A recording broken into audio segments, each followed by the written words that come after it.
been seeing a lot of pathetic Dark World builds going around right now, so I'm going to show you guys how you should actually build this stupid deck. And I'm going to explain actually what the fucking cards do. So if you're here just for a deck list and you don't want me to explain actually how the cards work and everything, I'm going to go into this assuming that people looking up a deck list for Dark Worlds have never seen or played against Dark Worlds because this deck is old. So I'm not going to go through the standard, this is standard. I'm going to explain why every card does what it does and talk about it. So if you're here just for a deck list, just go look at the description, I'll put it there. But yeah, so let's just get into it. So start off Dark Worlds. You're going to want to play triple Grapha. The reason why you play triple Grapha, he's the boss monster of the deck. What he does is if he's discarded by a card effect, keyword is card effect, not cost. They don't get their effects off cost. I'll go into that later. But Grapha is their boss monster. If he's discarded by a card effect, target a card on the field, destroy it. Pretty good removal, really good disruption. And then he has a second effect once he's in the graveyard. If you control a Dark World monster, you can return that Dark World monster to your hand to special summon him from the graveyard. Most of your plays obviously revolve around pumping Grapha into the graveyard as fast as possible and spamming him out. Also, like any OTK you do will involve multiple Graphas. Next we have 3 Snoww. So Snoww is the searcher for Dark World's generic. So if he's discarded by a card effect, you get to add any Dark World card to your hand that you want. That includes Snoww. As we know from Stratos, anything that searches itself is pretty much broken in the game of Yu-Gi-Oh! So Snoww is extremely good. This is your main card. Honestly, better than Grapha. It gets you to anything that will end up with the Grapha. So this is the main card of the deck. Love this card. You want to see it as much as possible. Searches literally anything you want that has Dark World in the name. Next up, we do 3 of Broww. Huntsman of the Dark World. So what Broww is, he's extra draw power. If he's discarded by a card effect, you draw an extra card. He's really nice. He makes those cards like he lets you dig deeper. So he makes things like Gates Gates is already a plus anyway in this deck. It's an amazing card, but he just lets you dig deeper into your deck. If you discard him off card effects, you start drawing more cards. I usually use him later in combos. He's a later piece just to if I've already set up a board that I'm happy with, I like to just discard him to try and dig more for back row. This deck's all about the back row too. So he lets you just get to those broken back row cards that you're running that will just let you shut your opponent down. And then last for the Dark World monsters, I run triple Beiige. So a lot of people run 2, maybe even 1 Beiige. I like to run 3, mostly because I'm playing 3 Allure. So Beiige is the best target to banish off Allure. The thing with Allure is like banishing Snoww and Broww, sometimes that's good if you have a Leviair play backing it up. But if you just need to draw and dig into your deck to get other resources, you don't really want to be banishing your best discard outlet, Snoww or Broww even. Beiige is really nice to have, so having it at 3, you see it enough. Having 3 Allure, 3 Beiige, you see them both equally. And then also if you have an extra Allure in hand or something, you can search this off of your Snoww and then Allure it and banish it out immediately. His effect when he's discarded though, he special summons himself from the grave. So he's also really important for rank 4 plays. You don't go into extra deck a whole lot. It's more about just the big beat stick monsters and then the lockdown of the traps. But if you do want to go into the extra deck, if you need to like out something maybe with Utopia, he's a good play for it. You just discard one of them, special it, normal a level 4. Snow's also a level 4, so pretty easy access to a rank 4 with Broww, or Beiige, I mean. But yeah, mostly he's there as an Allure target and then also to set up multiple Graphas in a turn. Yeah, so that's it for the Dark World monsters.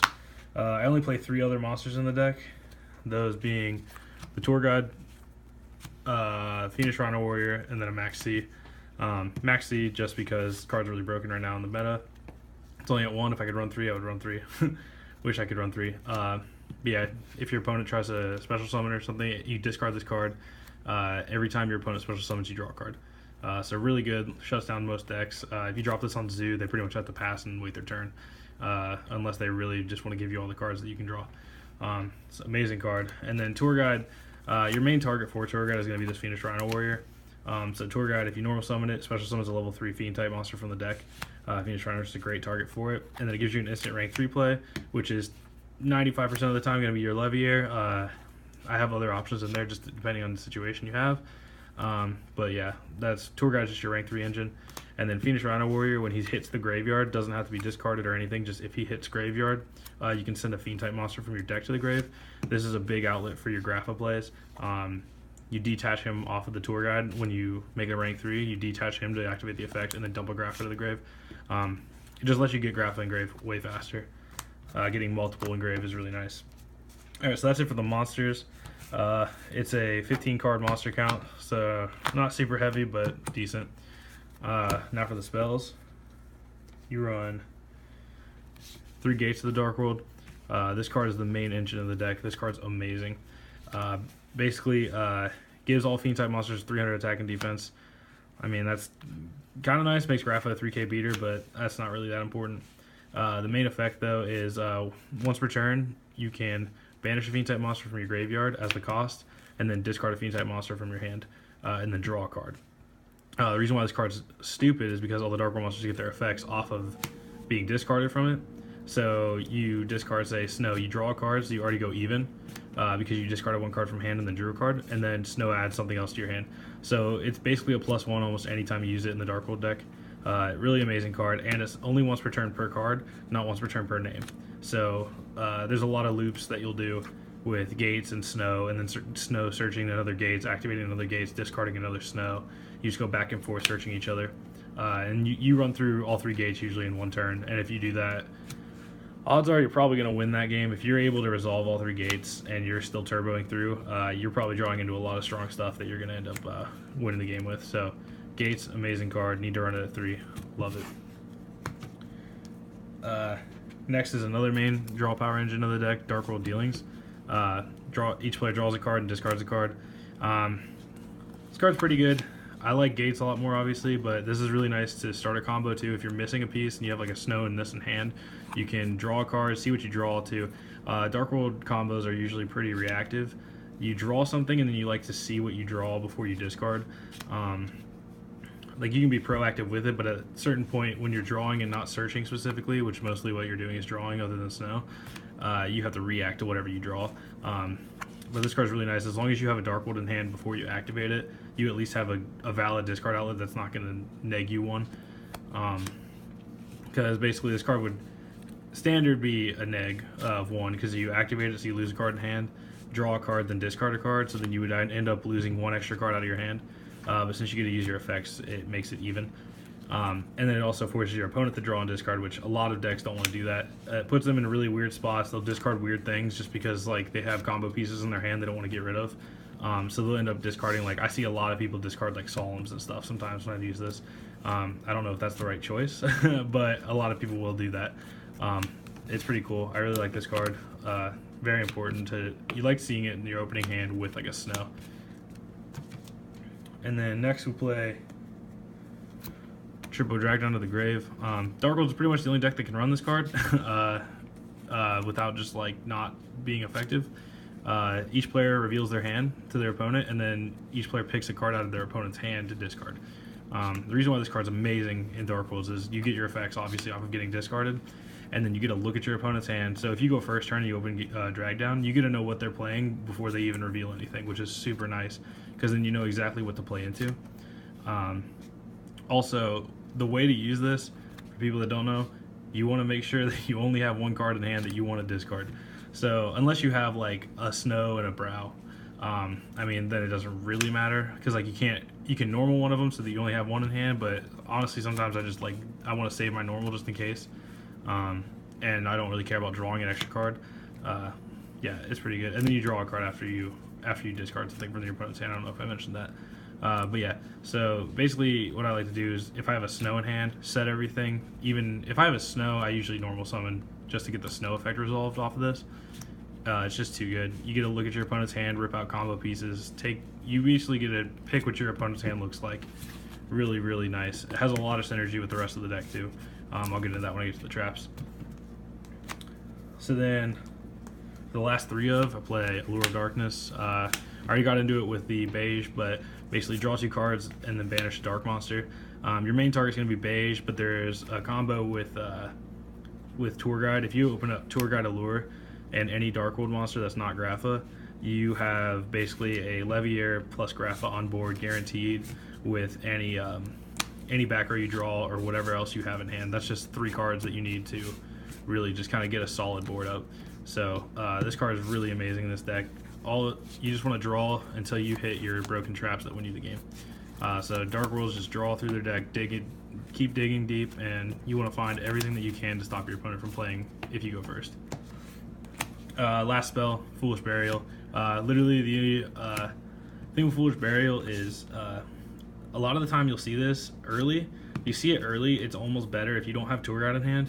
You want to send that Rhino Warrior first, then send the Grapha. But this is used later if you've already used your Rhino Warrior or something to send Grapha. That's really the only 2 things you'll ever send are either Rhino Warrior or Grapha off of Foolish.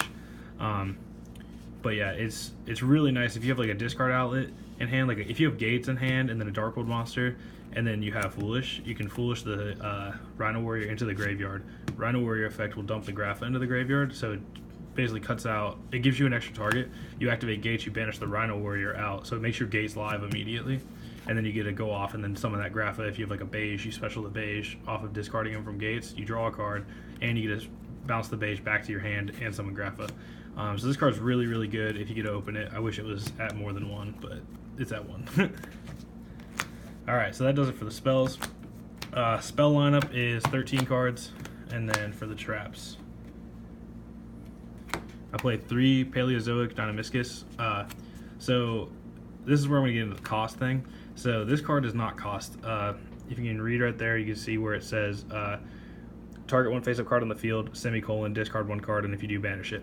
So that semicolon is what matters. So for people that don't really understand cost, whatever comes before a semicolon, if it's like for an activated card like this, where it says target a face-up card on the field, semicolon, the cost of activating this card essentially is targeting a face-up card on the field.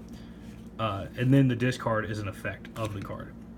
So if this card said target a card on the field, discard a card, and then had the semicolon, the discarding would be part of what's called cost, and then Dark World monsters don't get their effects off of being discarded for cost.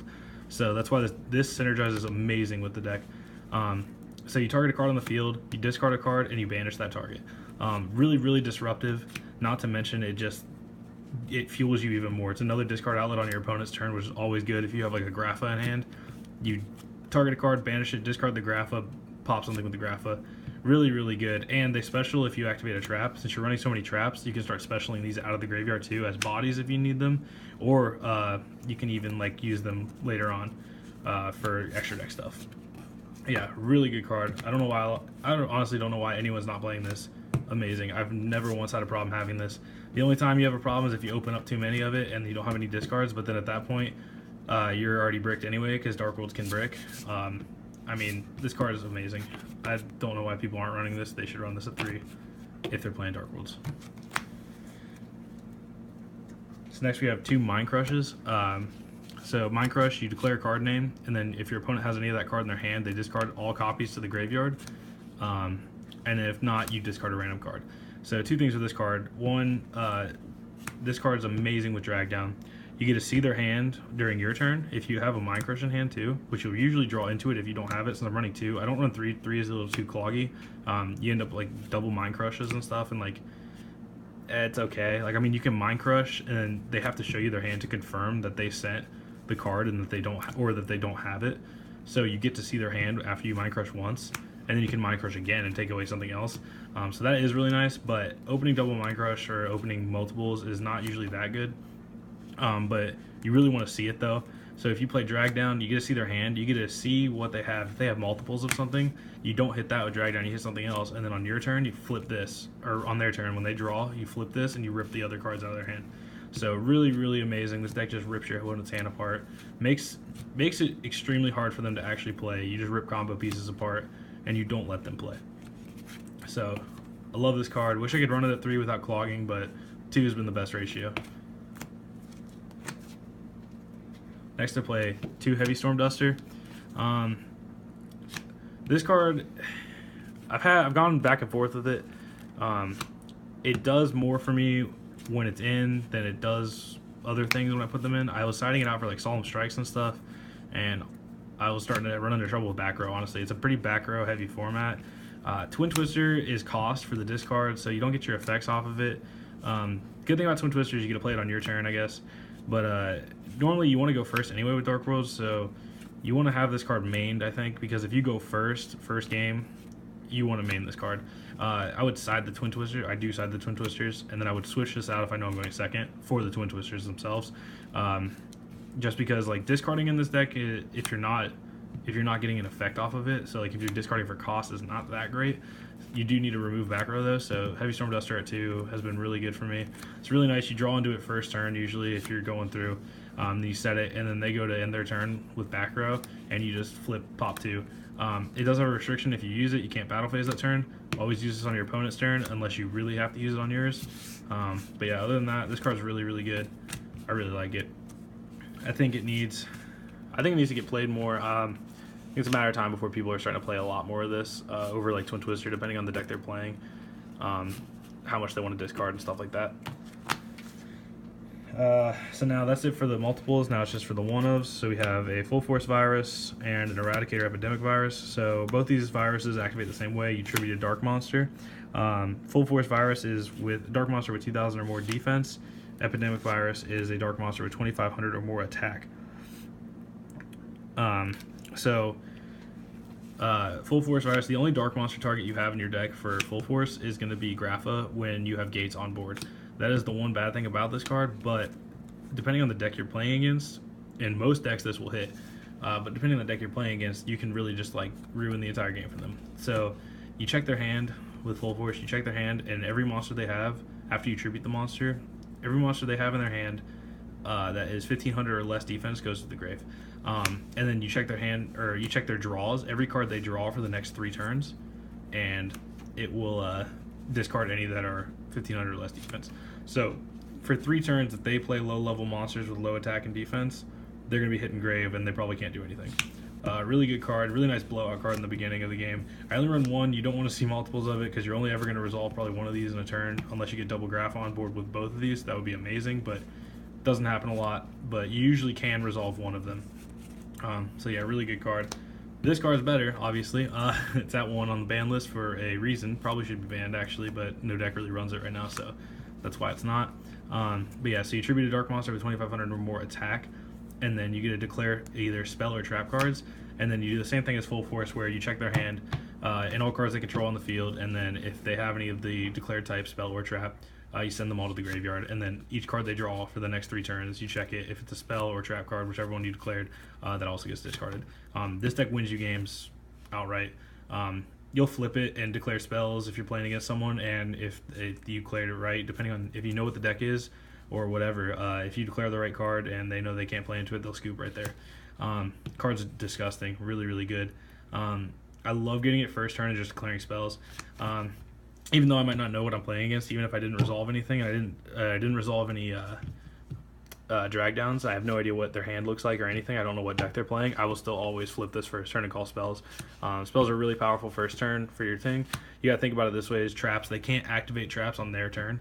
So if you don't know what you're playing against, just declare spells. So the potential that they're playing a deck that runs spells is pretty high. It runs a good amount of spells, and spells are really powerful. So if you hit all the spells that they have, that will really cripple almost any deck unless they actually run no spells like Paleozoics or something, which at that point, that's a weird deck, honestly, nowadays. But yeah, if you saw Paleozoics, this wouldn't do anything unless you declared traps. But other than that, yeah, this card's amazing. Really good blowout card. It will win you a lot of games.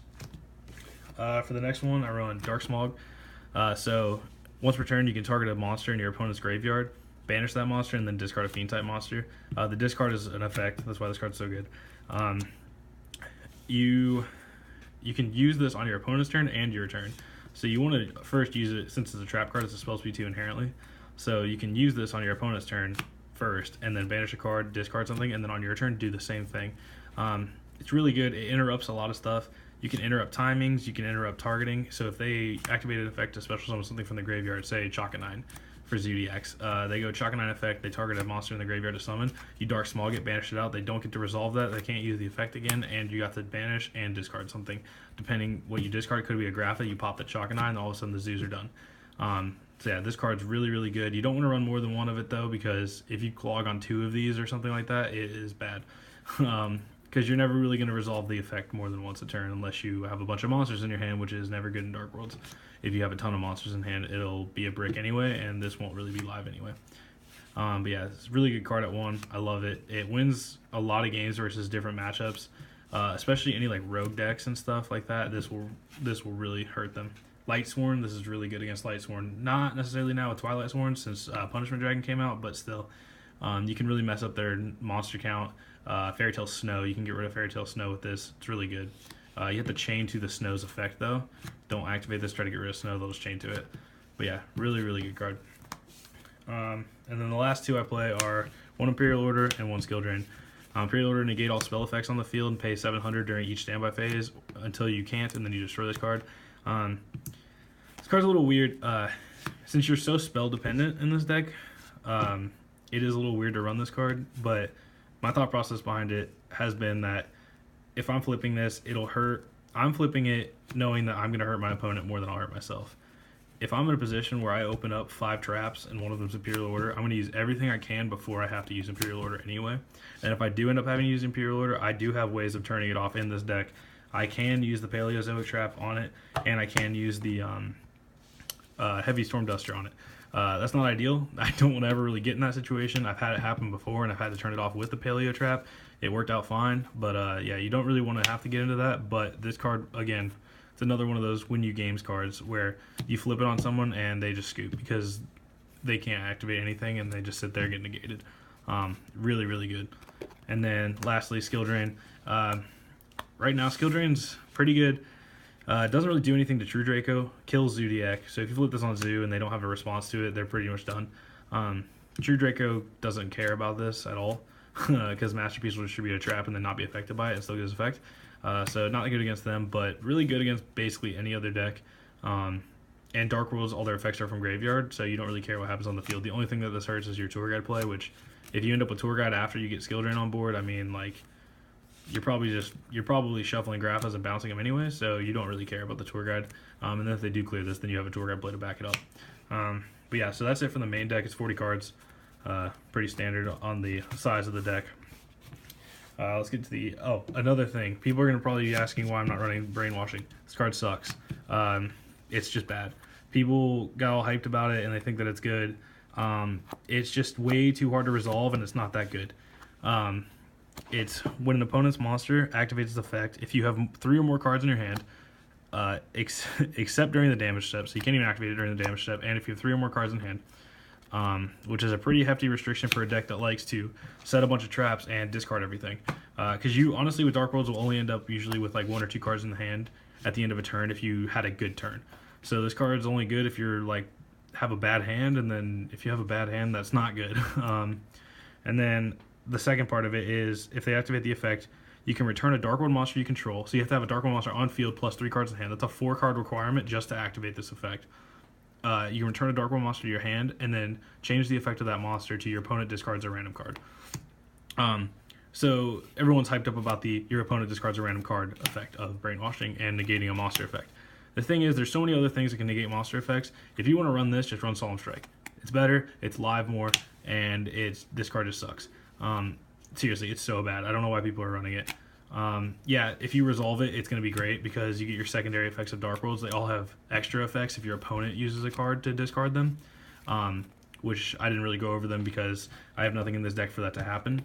But they have stronger effects if you do make if your opponent makes you discard them. But this card is just never live. It's like is never live, and it discards a random card, so you have to have basically 3 Dark World monsters in hand plus a Dark World monster on the field to guarantee that they even make you discard a random Dark World monster, because you don't get to pick it, they pick it, because it's random.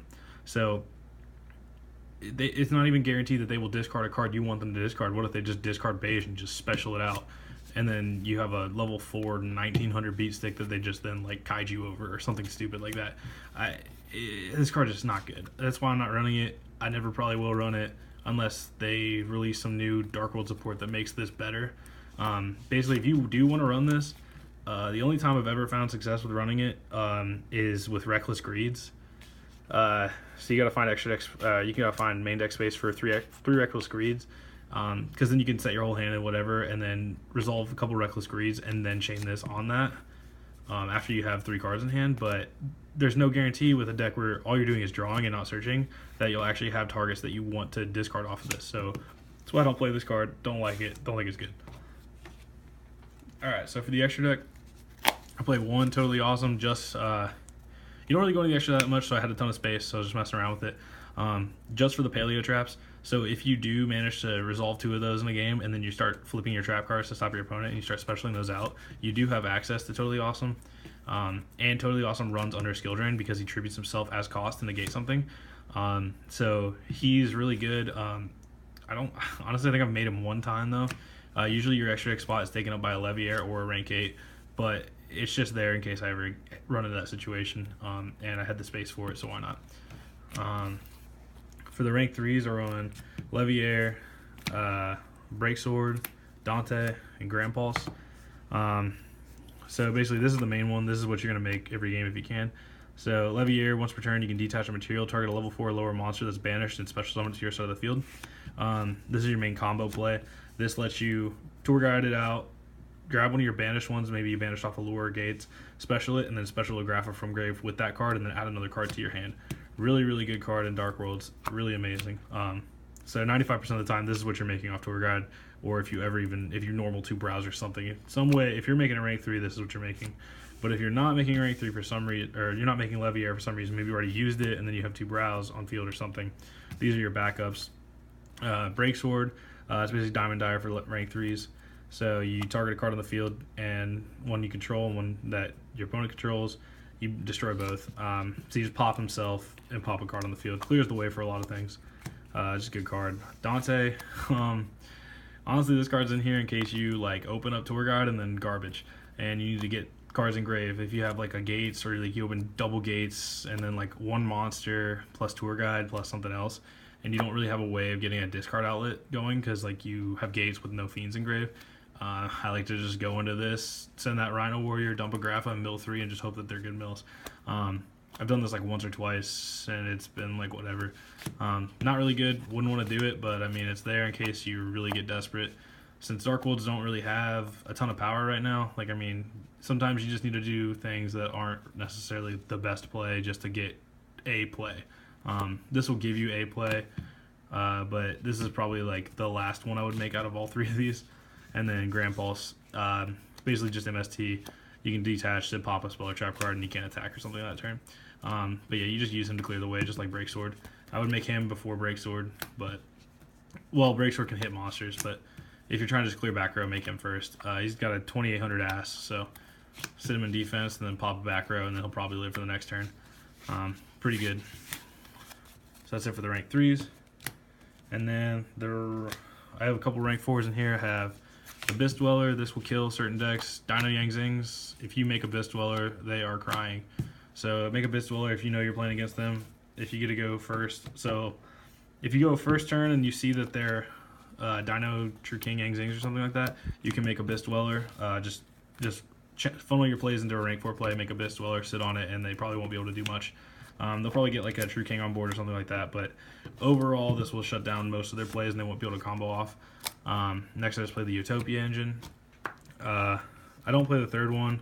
I could. I have the room. I could take out like Dante or something, but honestly, like, I don't make extra deck stuff that much in this deck. Most of the time you win with your trap cards and having a bunch of Graphas on board, so Utopia's just there if you're really desperate. The 5k beat stick of the Lightning on top of it, so you overlay the Utopia, rank up into the Lightning, attack, detach, and he becomes 5k and they can't respond. So yeah, that's the Utopia engine, and then that's it for rank 4s, and then the rest of this is rank 8s. So I run Lancelot, Aslay, Giant Grinder. Lancelot, you can attack directly, and he can when he inflicts battle damage to your opponent, you can target a face-up monster your opponent controls, destroy it. And then once returned to either player's turn, when a spell or trap or monster effect is activated, detach a material and negate it. That's really nice. So if you don't have like skill drain or something and you really are afraid of monster effects, you can get double Grapha out, go into this, and then negate a card the next turn. Really good. Aslay, I honestly just never make him. He's just here. This will be Zombie Stein when I find my Zombie Stein, but I can't find it. So I'm not even going to go into this because this should be Zombie Stein. And then Gimmick Puck Giant Grinder. So up to twice per turn during your main phase 1, you can detach an Exceed material from this card, target a special summon monster your opponent controls, destroy it, and if it was an Exceed monster, inflict damage to your opponent equal to the original attack. So lets you clear boards if they have special summon monsters, even if they're not just Exceeds. Yeah, this card is really, really nice. And he's got 2,500 defense, pretty good. But yeah, Giant Grinder lets you just clear the way if they have a bunch of special summon monsters. Especially if they're Exceeds monsters, you can get this off. It's really, really good. You can burn them and just clear the way. Up to twice per turn is really strong, and it puts both your Graphas back in grave, so then you can keep comboing off more. I don't run any links in this deck because, like I said, I really don't go into the extra deck that much. If I'm ever going to the extra deck for one of these, I'm probably already winning, and I don't really even need to do it. So, yeah. If I was going to run one, I would run Decode Talker, but, yep. Heretic Sun Dragon. So basically this card's like the standard. This is probably the best one to make most of the time other than Felgran. But once per turn you can detach a material and tribute any monsters in your hand and your side of the field, minimum of 1, and then destroy an equal number of cards on the field. So like I said, he's like Grand Pulse or Break Sword, clearing the way for your cards. Really nice to make this, forces out a lot of stuff, because if they don't get rid of this, you can, if you make this and then you have like another Grapha in hand for some reason, or you're bricked on something, just tribute himself, tribute the Grapha, pop 2 cards, and then just go in after that. Really good card. I have Coach King Giant Trainer. He requires 3 level 8s, so you need to get a triple Grapha off to resolve him. Doesn't really happen that much, but if you do resolve it, it's just really nice, really good draw power. It's not once per turn, so you can just detach a material, draw a card, and if it's a monster, reveal it and burn your opponent.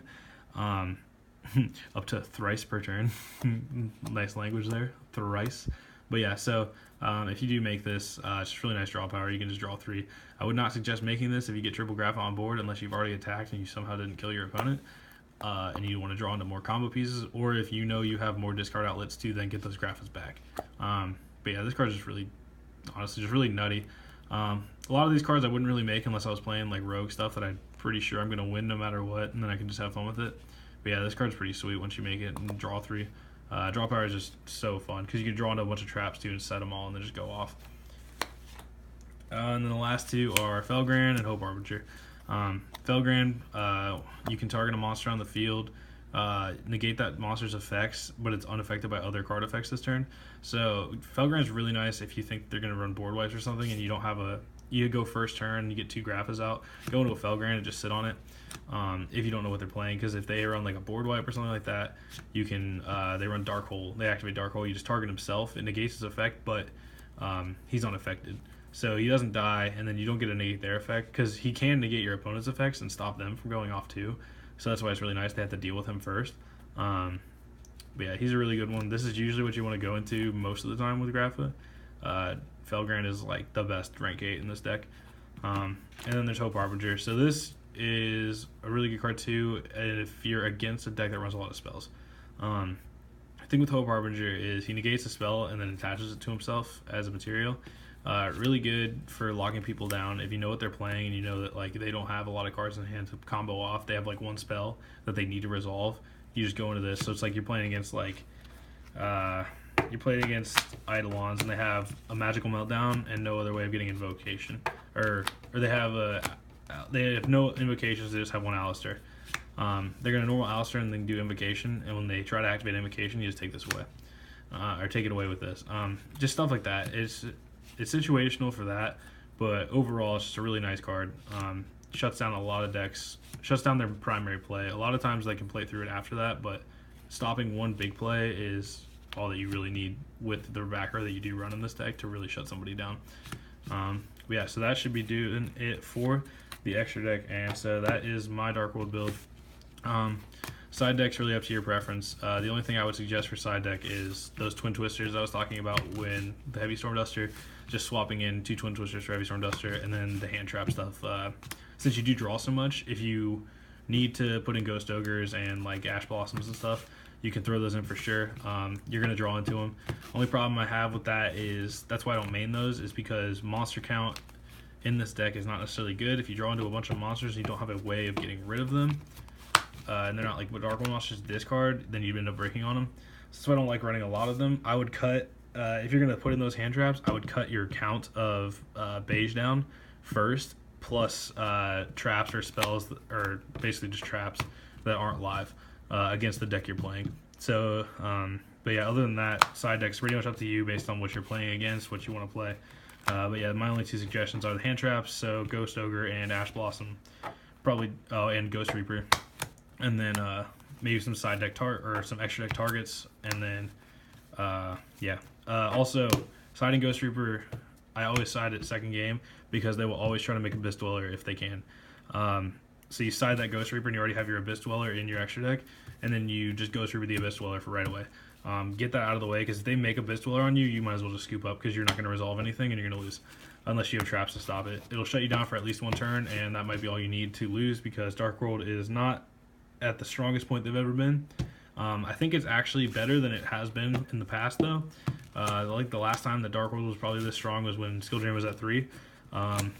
So yeah, it's honestly pretty good. I've been playtesting it a ton lately, just the change in the build. Had a decent amount of success with it. I've beaten pretty much any deck you can think of. I've beaten all meta. I've also lost to all meta, but it can compete. It does tend to brick just because you're drawing and you're not searching, so sometimes the things you draw off your cards are not what you want to see, and I mean, that's just how it goes. But other than that, I hope you guys enjoyed this video. I hope it was informative for those players that are looking for a deck to play that they don't actually know how to play yet. I'm going to also do some combos in a different video, just to talk about, or just show some of the stuff that I was just talking about. But yeah, other than that, I hope that you enjoyed this, so thanks.